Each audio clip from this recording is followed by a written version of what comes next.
Hi, j'espère que je te portes bien. Dans cette vidéo, nous allons parler de ChatGPT. C'est quoi ChatGPT?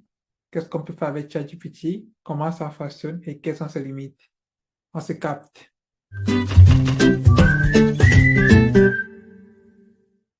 Bon, c'est quoi ChatGPT?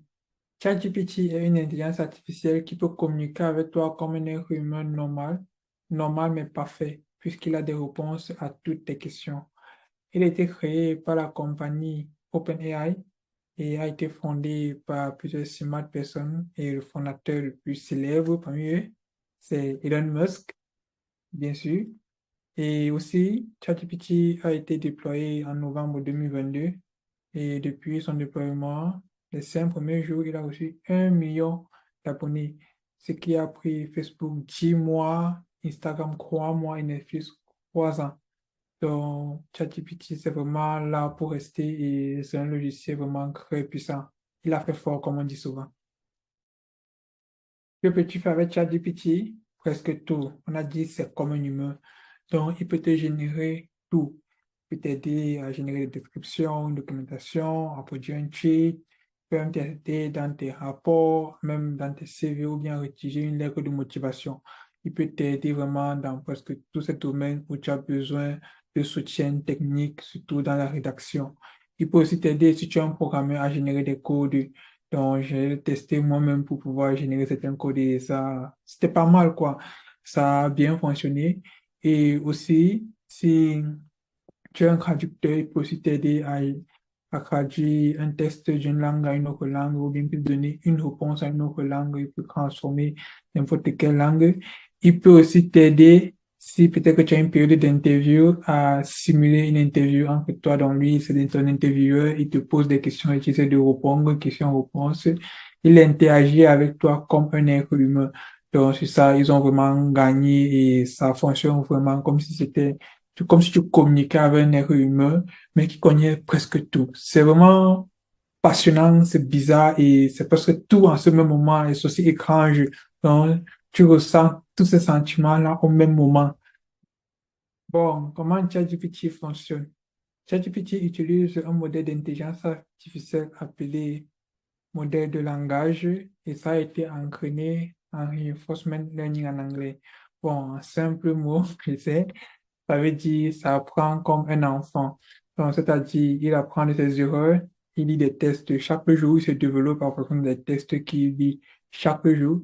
Et même chose du côté de programmation, il lit des codes et ces codes-là parfois sont disponibles gratuitement sur les codes publics de GitHub.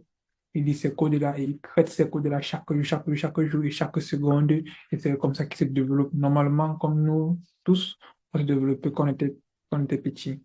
Et aussi, quel modèle il utilise pour pouvoir parler comme nous, pour pouvoir échanger comme nous, comme un normal être humain. Là, il utilise GPT-3, donc GPT-3, c'est un modèle qu'il utilise, qui a été développé aussi par la même compagnie OpenAI. Et pour générer du code comme un être humain, il génère même plus qu'un être humain. Donc, pour générer le code, il utilise Codex. Donc, disons, pour parler comme nous, il utilise GPT-3 et pour programmer, pour générer du code, il utilise Codex. Et ce sont ces deux modèles-là qui permettent de rendre ChatGPT vraiment puissant. C'est-à-dire, c'est un très bon programmeur et aussi une très bonne personne avec qui on peut communiquer, qui peut nous aider dans presque tous les domaines de notre vie. Vraiment, je suis fasciné par ce que ça peut faire et là, ça nous permet aussi de nous montrer un peu la puissance de l'intelligence artificielle. Bon, quelles sont les limites de ChatGPT? Ce n'est pas qu'un logiciel parfait, bien sûr, ça a aussi des limites. Que pensais-tu que c'était parfait, quoi? Non, c'est pas du tout le cas. Donc, ChatGPT aussi a des limites et ces limites sont spécialement du côté technique, donc je ne vais pas me concentrer sur le côté politique et autres. Je me concentre uniquement sur le côté technique, donc le côté qui nous concerne pas. Ouais. Donc, du côté technique, ChatGPT, on a dit ça apprenait comme un enfant. C'est-à-dire, s'il commence à recevoir assez de fausses informations, il va aussi commencer à retenir des fausses informations. L'exemple le plus palpable, c'est quand lorsque tu lui dis 3 plus 3 égale à 9, là, il va te répondre non, 3 plus 3 est égal à 6. Mais si tu insistes et tu dis, bon, 3 plus 3 égale à 9, il va commencer à penser que 3 plus 3 est égal à 9 Et si plusieurs personnes lui disent aussi 3 plus 3 est égal à 9, un jour, il va commencer à se dire, OK, 3 plus 3 est égal à 9. Un peu comme un enfant, c'est comme ça que l'enfant apprend. Lorsqu'un enfant apprend une information dès qu'il est petit, il conserve cette même information-là et il faut vraiment beaucoup d'efforts pour changer cette information-là. Et de la même manière aussi, parfois, les codes de ChatGPT peuvent être améliorés dans les codes que ça génère. C'est pas parfois 100% parfait. Donc, ça a assez de limites, ou bien c'est pas assez optimisé, ou bien c'est pas assez adéquat. Donc, faut pas prendre ça comme si c'était du Saint-Esprit qui t'avait écrit le code. Non, ça ne fonctionne pas comme ça. Tu dois encore, en tant que programmeur, contrôler ce code-là. Mais je vais encore faire une vidéo dessus prochainement. Et aussi, ChatGPT, il est aussi limité du sens que lorsqu'il reçoit assez de requêtes, moi, par exemple, je l'ai testé. J'étais avec un ami, on a testé plusieurs requêtes. Ça a commencé à me dire, OK, on va attendre après 1 heure. Donc, comparé à Google, tu peux poser des questions à Google à n'importe quel moment, il va toujours te répondre. Tu peux même donner plusieurs requêtes au même moment, il va toujours te répondre. Mais avec ChatGPT, c'est pas le cas. Si tu demandes au pro, il va te demander d'attendre aussi 1 heure ou bien attendre 30 minutes. C'est possible, j'ai dû attendre 1 heure pour continuer encore à l'utiliser. Donc, ils doivent encore travailler dessus. Et aussi, générer le code, c'est pas totalement parfait. J'ai donné un peu des exercices un peu plus complexes de programmation. Ça n'a bien sûr pas pu le résoudre. Ça, je te dis, bon, tu peux faire comme ça, tu peux faire comme ça.